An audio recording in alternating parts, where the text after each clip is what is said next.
Bibliothécaire, si vous voulez un peu de surnaturel, vous êtes sur la bonne vidéo. Surtout, n'oubliez pas de vous abonner, cliquez sur la cloche et laissez un petit like sur la vidéo. Ça fait toujours plaisir. Et maintenant, ouvrez bien vos oreilles. Bonjour mes chers bibliothécaires. Aujourd'hui, nous allons évoquer un SCP, le SCP-315-FR, qui est appelé les cris du mort-né. Il a un niveau de menace orange et il est de classe Euclide. En ce qui concerne ses procédures de confinement spécial, SCP-315-FR ne peut pas être déplacé en raison de sa nature. Un site HE315, phoniquement isolé, a ainsi été fondé dans l'unique but de confiner et étudier l'anomalie, ainsi que pour héberger les employés qui travaillent sur le projet. La forêt environnante a été officiellement déclarée comme propriété privée. On a construit une clôture tout autour pour limiter l'accès aux civils.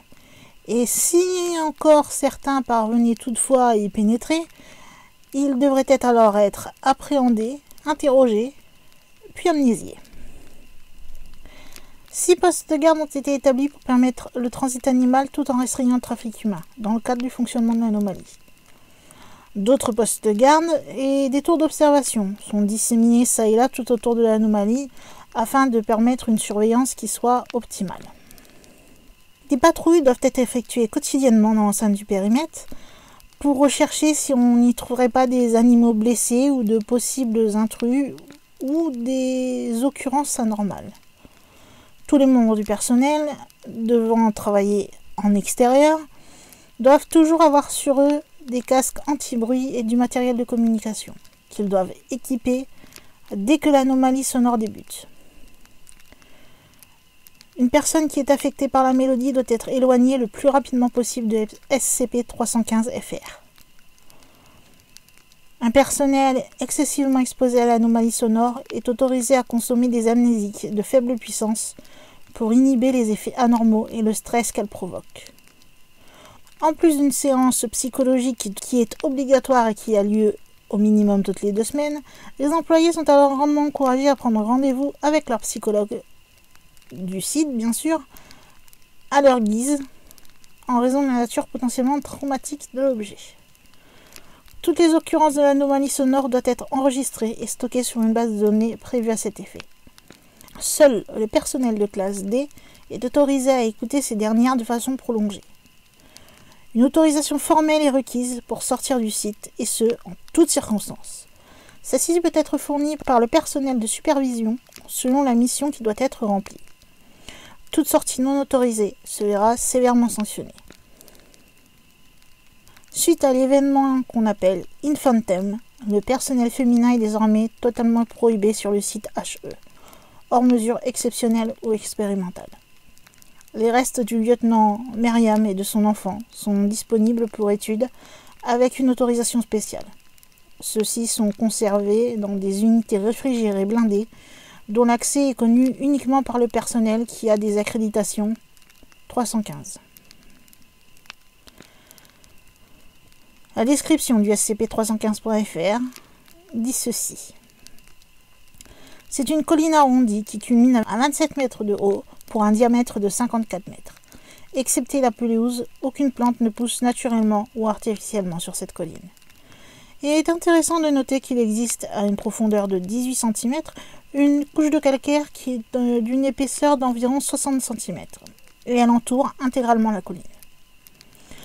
La colline semble être composée uniquement d'humus. Une fois la couche de calcaire dépassée, et étrangement, les échantillons de cette matière ont révélé des traces d'œstrogène et de progestérone. 9 inscriptions semblables à des runes sont gravées dans le manteau de calcaire autour du sommet de la colline. Elles ont été découvertes suite à l'utilisation d'une caméra thermique dans une autre finalité. En effet, ces marques dégageaient une température avoisinant les moins 4,2 degrés Celsius pour une raison totalement inconnue. Depuis l'événement Infantem, une seule des runes continue d'émettre cette température. L'objet est totalement isolé au milieu de la forêt. au centre d'une clairière dégagée de 2 hectares. Les animaux qui vivent dans cette forêt viennent fréquemment sur la colline afin de s'y laisser mourir. Mais tous n'y parviennent pas. Des animaux exotiques ont quelquefois été observés eux aussi, signe que la faune de la forêt environnante n'est pas la seule à être affectée par ce bruit.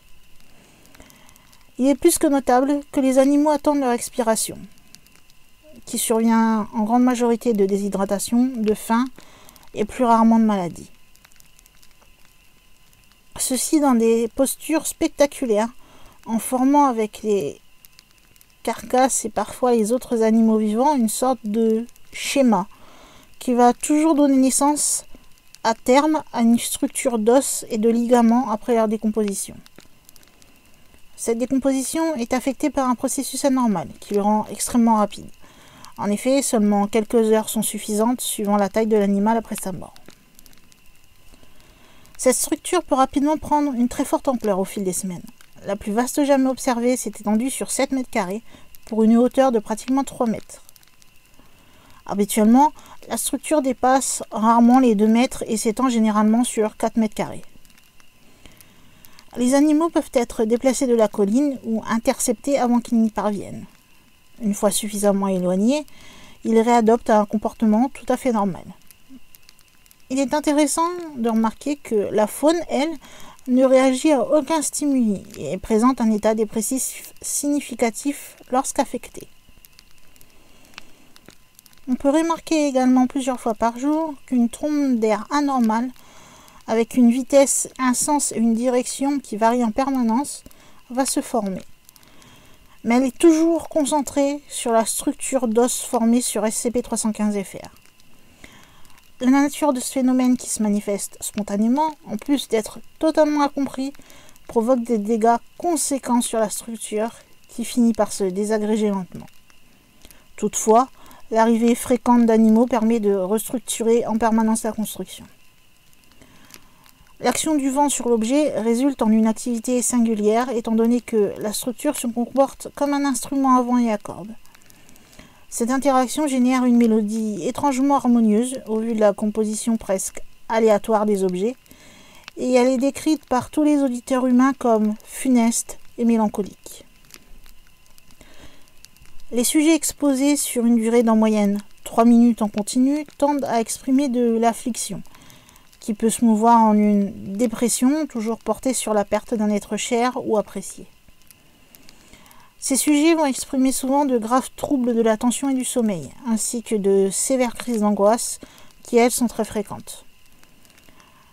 Pour les sujets qui ont une écoute limitée, on a généralement du stress et des crises d'insomnie sur le court terme. Ces effets sont également provoqués par les enregistrements sonores, mais à un degré bien moindre. Pour terminer, je vais revenir avec vous sur l'événement ou l'incident Infantem. Que s'est-il passé lors de cet incident? La patrouille Myriam, ainsi que quelques agents et observateurs hors site, ont tous été exposés à une occurrence exceptionnelle de l'anomalie. Les relevés ont alors subitement indiqué des pics de vitesse à 306 km/h, ce qui n'avait jamais été enregistré avant et depuis cet événement. Le son qui a été produit au travers de la structure a été décrit comme extrêmement incisif et a alors déclenché de vives réactions sur les employés dehors, qui se sont retrouvés complètement incapacités durant toute la durée de l'événement. Plus d'un quart des effectifs présents sur le site fut directement sujet à de graves crises d'angoisse malgré l'isolation phonique, impactant significativement le traitement de la crise et la prise de décision.